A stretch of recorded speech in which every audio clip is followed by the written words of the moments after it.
como se o profissional que atua nessa área tal, ele poderia destacar em processos seletivos, né? Uma vez que nós sabemos que nos dias atuais a tendência é mudar de emprego com uma frequência maior do que existia antigamente, né? Olha, assim, são vários pontos. Uhum. Eu acho que essa questão da pessoa trocar muito de trabalho é uma coisa assim que pega. Por quê? Porque para a empresa é ruim, né? A empresa Mas a gente não pode esquecer que a geração Z tem muito disso, né? Essa geração atual, ela realmente ela não se apega tanto a essa questão como era, por exemplo, na sua época, na minha época, que eu sou do fim dos baby boomers. Nossa, o cara entrava numa empresa e ficava lá até se aposentar. Eu nunca fui assim, mas, né, a gente sabe que a geração Z é uma geração mais ansiosa, que entrou, vamos dizer, diretamente com as redes sociais. Então, ela foi criada à base de redes sociais, à base de imediatismo. Então, se ela não vê resultados de carreira imediatos naquela empresa, ela já pula para uma outra empresa. E isso daí é uma coisa preocupante, né? é perigoso para o candidato, é ruim para a empresa, né? Para o profissional Para a empresa é péssimo, né? para a empresa é péssimo, porque ela não fica com a pessoa. Então, assim, uma das dicas que eu dou é, realmente não troque de emprego só por trocar, né? Às vezes é melhor ficar um pouco mais de tempo ali na empresa que você está e isso ajuda a construir o teu currículo de uma forma um pouco mais consistente também e não Exato. demonstra essa questão, essa ansiedade Essa de ter. ansiedade típica, né, que hoje o pessoal tem tanto e que a gente sabe que afeta enormemente, porque existem vários, vamos dizer assim, patrões, né, que enxergam os profissionais da geração Z como pouco confiáveis, o que é um problema, né? É um problema essencialmente porque não podemos esquecer que a geração Z é a geração que praticamente vai se tornar, né, dentro de mais 5 a 10 anos, a geração principal, né?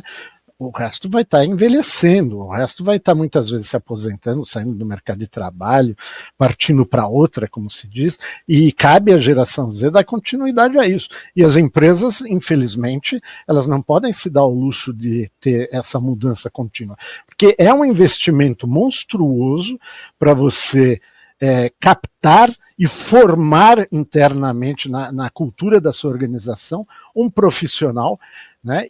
Isso demanda tempo, demanda investimento, e esse profissional, para dar retorno, ele precisaria permanecer na empresa por um período que pagasse todo esse investimento realizado. Então, eu enxergo que nós teremos talvez alguns problemas nos próximos 5 a 10 anos, se a geração Z efetivamente continuar com o pensamento atual nesse sentido, né? Sim, eu concordo com você, né? E uma coisa que fica muito nítida em processo seletivo, pelo menos quando eu entrevisto as pessoas, beleza, você conversa com o candidato, você fala, pô, por que você está aqui? Não, porque eu quero seguir. Só que você desconstrói muito rápido quando você faz algumas perguntas, você vê que ele não tem um plano de carreira estruturado. Sim. Você vê que ele está naquele processo de uma forma aleatória, às vezes. Que ele não sabe por que Ele é ele um está. é um sujeito que efetivamente. Porque eu, por exemplo, comecei a trabalhar com 15 anos. Naquele tempo era comum isso. É um sujeito que efetivamente começou a trabalhar depois dos 20, muitas vezes. Tá? Não teve incentivo de nenhuma espécie antes disso, nem de família, nem pela escola formal. E aí, de repente, pum, ele se vê jogado no mercado de trabalho e começa a ser exigido da mesma forma como foram exigidos os anteriores. Então o cara entra em pânico, né? Efetivamente, ele fica numa situação que fala, meu Deus, eu levava uma vida de rei até pouco tempo atrás, que eu fazia o que eu queria e tudo, mas de repente eu vejo que, peraí, ser adulto não é o que eu pensava que era. Mas, pô, cara, você já tem 20 para 25 anos, né, muitas vezes. Meu filho, por exemplo, ele começou a trabalhar com 25 anos. Isso é um absurdo. Então, cara, é uma É, coisa assim que pega muito. E eu não sei como isso poderá ser resolvido. eu acho que, assim, falando objetivamente, processo seletivo para a pessoa se destacar ali, vá antes de ir para uma entrevista, né? Assim, tenha muito claro o que você tem de plano de vida e plano de carreira. alinha isso, porque essas coisas têm que andar juntas. Não adianta a pessoa entrar numa empresa, porque isso é uma coisa. Foi lá, viu uma vaga, pô, a vaga tá pagando R$ 4.000 por mês. Foi Uhum. contratado. Aí passou 3, 4 meses, pô, não tô feliz porque meus objetivos de vida não estão conciliados. Mas, pô, qual que é o seu objetivo de vida? Pô, eu quero comprar uma BMW. Cara, você não vai conseguir comprar uma BMW por R$ 4.000 por mês. Não. E talvez você nunca venha conseguir comprar uma BMW nos moldes padrão de um funcionário. Assim, beleza, é isso que você Né? quer? Como que a gente constrói isso no seu plano de vida e plano de carreira? Quanto que você tem que ganhar por mês para atingir seus sonhos, seus objetivos, seja uma viagem, seja comprar um imóvel, um carro, crescer patrimônio? Tá, qual que é o seu objetivo de vida em relação a isso? Tá, em termos de carreira, Exatamente. quanto que você tem que ganhar para poder ter isso? E Exato. quanto tempo você quer executar isso? Como que você monta? E onde você está hoje, assim, né? Para poder. Exato. Assim, primeira coisa, tem isso muito claro, até para você não ir para processo seletivo errado. Porque depois Exato. você vai para o processo seletivo de uma vaga muito fora do momento dela de carreira. Sim. Né? E E talvez. se prejudica a empresa, prejudica as pessoas que E, dependem dele, e aí entra nessa de ficar pouco tempo na empresa. Né? Porque às vezes até o salário é um queima pouco. o currículo. Às vezes até o salário é condizente com aquele momento que a pessoa está. Mas aquela empresa não vai te dar essa possibilidade de crescimento e evolução de carreira ali que você tem como objetivo. Então, assim, tenha isso muito claro, né? Depois, assim, ainda seguindo nessa linha, cara, Uhum. estuda de verdade a empresa com quem você vai conversar. Não é pegar e entrar no site e ver quem que a empresa é, saber o que ela vende, o que ela Sim. faz. Não é, assim, pô, tenta entender qual que é o desafio desse mercado. E para isso, Henrique, tem a inteligência artificial. Então, por exemplo, pô, eu estou indo para uma empresa que é do setor hoteleiro. Tá, vai lá. Quais são os maiores desafios do setor hoteleiro para 2020? Quais são os desafios do profissional de marketing para o setor hoteleiro, ou de qualquer área, inclusive, né? Se você faz essas perguntas no chat GPT, pronto, você tem a informação lá e corre atrás. Aí você começa a conversar com ele, como que eu encaro, como que eu resolvo esses problemas, o que tem de alternativa? Você começa a se preparar para uma Uhum. entrevista de uma forma muito mais qualificada, porque quando você for ter uma pergunta, né, se o entrevistador fizer uma pergunta mais específica sobre a sua área, você consegue dar respostas direcionadas à área de atuação dessa empresa. Exato. Então, Exato. isso vai te trazer vai gerar uma percepção muito melhor. E até se o entrevistador perguntar, ou se não perguntar, fala assim, ó, eu nunca trabalhei na área, mas pelo que eu estudei da área, porque, pô, já passou até outra percepção. Você não estudou só Exato. a empresa, você estudou o meu mercado, você tem esse entendimento de que o mercado é importante. Você está sabendo onde você vai pisar. Isso já. Você correu atrás para ter uma visão ampla para poder se candidatar de repente a essa vaga. Legal, é um ponto positivo. É Assim, uma atitude proativa por parte do candidato. e isso assim é tão básico. Todo mundo fala. É. Ah, você tem que pesquisar sobre a Sim, empresa mas de. poucos fazem, esse é que é o Todos problema, né? fazem e quem faz não faz direito. Exato. E quem faz não faz direito, isso é um problema. Outro ponto é assim, pô, pega o job description da vaga antes da entrevista, pega a descrição, Uhum. os requisitos e honestamente você com você mesmo antes da entrevista, o que você tem e o que você não tem. Exato. E aí, eu trabalhei no mercado de empregabilidade por bastante tempo, né? Eu conversei com muitas empresas do mercado de RH e uma coisa que é muito clara: muito raro ter um candidato que é 100% aderente a todas as vagas. Ah, Mas se você dificilmente. está na entrevista, é porque as questões técnicas exigidas pelas vagas foram identificadas no seu currículo. Elas Exato. estão lá no seu currículo. Senão você não teria ido para a entrevista. Então já tira um Sim, pouco o peso sim. disso no momento da entrevista e seja muito honesto e dos pontos que você tem que são fortes, né? E dos pontos que você precisa desenvolver.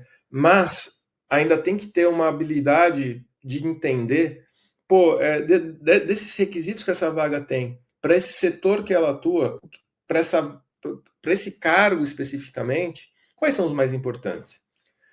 E aí, como que. Pô, usa o LinkedIn a favor. Entra no perfil da Sim. empresa, vê quais são as pessoas da área que você vai trabalhar. Quem seriam seus colegas de trabalho? Quais são as responsabilidades que essas pessoas têm? O que está no seu job description que outras pessoas fazem? O que está no seu job description que outras pessoas não fazem? em especial essas atividades que outras pessoas não fazem, provavelmente vão ser as coisas mais importantes para você fazer. Que você tem. Exatamente. Muito bom, Léo, muito bom, porque é uma visão que realmente as pessoas precisam ter, sabe? Então, é praticamente uma aula que você está dando de empregabilidade na área de marketing.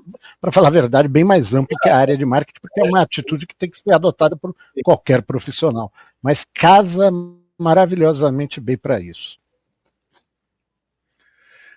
E, assim, outras dicas, putz, tem muitas, né? Mas eu acredito que o principal é a pessoa não se assustar com uma descrição de vaga muito exigente, né? Então, e conversar muito com o recrutador, né? Eu acho que na hora do processo seletivo é entender o que realmente é exigido para a vaga. Se vender para a vaga é uma coisa, você mentir para a vaga é outra. Isso é outra coisa, toma cuidado. Então, Exato, assim, muito é bom. muito importante você se vender seu peixe, principalmente, pô, entendi o que a vaga está pedindo, eu tenho que reforçar isso tem que evidenciar, preferencialmente antes de que o recrutador pergunte. Isso é outra coisa que eu acho que é muito legal. Quais são as entrevistas que são boas? Aí eu pego isso da minha experiência pessoal. As melhores entrevistas da Uhum, minha vida foram as entrevistas que viraram conversas e discussões de negócio. Então, perfeito. tanto eu como candidato ou eu como recrutador, as melhores entrevistas foram aquelas que durante a conversa a gente começou a falar sobre o negócio. Isso só é possível se a gente Exato. entende sobre o negócio. As Sim, se melhores você não entrevistas, fez a lição de casa, pode esquecer. exatamente. E entra muito na sua habilidade de conversa e de respostas Uhum, para evitar com que a pessoa, que o recrutador, pergunte. A pior coisa que tem é aquela entrevista, você sabe tal coisa? Sei. Você faz essa coisa? Faço. É o pior cenário que tem, né? Porque pensa que você tem poucas oportunidades para falar. O momento que você falar com o seu recrutador, você vai se vender, mas você também consegue direcionar a conversa para o lado que você quer. exato. E é Então, isso que as pessoas aqui têm em mente. Elas estão vendendo, na realidade, é uma relação comercial onde o candidato está vendendo um produto que é sua expertise. Tá? exatamente. Então, se você não souber vender aquilo que você é como produto, meu amigo, por que alguém iria comprá-lo? Me fala. Essa que é a questão, né? É isso que as pessoas têm que entender. Você tem que vender bem, sem dourar a pílula, mas sabendo exatamente quais são seus pontos fortes e fracos, e como você disse, se possível, direcionar naquilo que você é forte nesse quesito. Então, por Né? exemplo, vamos supor que você tem um case super legal em determinada, sei lá, em fazer uma campanha falando da área de marketing, né? Em estruturar uma campanha out of home para levar pessoas a um evento, a um estabelecimento físico pontual, em um período super curto de tempo. Talvez isso não seja algo que apareça claramente Uhum. numa pergunta que você não tem essa oportunidade de responder, né? De trazer esse case nesse momento. Mas, em outras perguntas, quando você responder, você pode deixar a bola pingando, sabe? Você pode deixar o espaço aberto e trazer um pouco por cima. Não, porque tem essas coisas, eu já trabalhei em que a gente teve uma situação super complexa, teve que ter. Porque Aí é isso. você mesmo traz aquilo à baila, é verdade. E aí o recrutador fala assim, tá, mas como que foi que você fez isso? Aí você entra no detalhe do seu case, que é o que você quer vender. Então, esse tipo de Exato. habilidade é muito difícil de exigir de alguém júnior. Sim, sim. É alguém que já tem que ter tomado muita Um pancada aí. tracker que já tem base, exato. Tem que ter sido na base da tentativa e erro, infelizmente, né? Uma vez que a E, gente sabe que as escolas elas pecam nesse quesito, né? Elas formam o profissional teoricamente lindo e maravilhoso, mas não ensinam o profissional como se comportar ou como agir, não só para conseguir o emprego, mas como se manter nele efetivamente. Essa visão parece que é como se não existisse, o que a gente sabe que é uma das principais questões, né? e quando você está numa entrevista, por exemplo, numa vaga mais ali, a nível analista, especialista, a conversa tem que ser um pouco mais técnica, mas o entrevistador ele quer ver qual que é o seu potencial também, principalmente em empresas um pouco mais estruturadas, de você evoluir ali dentro, de subir de cargo e ter uma carreira longa, para não ficar pouco tempo. Então, você tem que Claro. demonstrar um pouco dessa senioridade, dessa visão. O profissional que já vai lá para uma vaga de gestão, diretoria, coordenação, você já tem que demonstrar ali muito soft skill de habilidade de gestão. Você tem que conseguir demonstrar essa habilidade de conversa, porque a conversa é fundamental no dia a dia de quem faz gestão. Se você não sabe conversar Sim. nem na entrevista, imagina no dia a dia. Gostou deste corte? Então assista o episódio completo e se inscreva em nosso canal. O link está na descrição. Mesmo assim, ainda estou ouvindo a broca do dentista.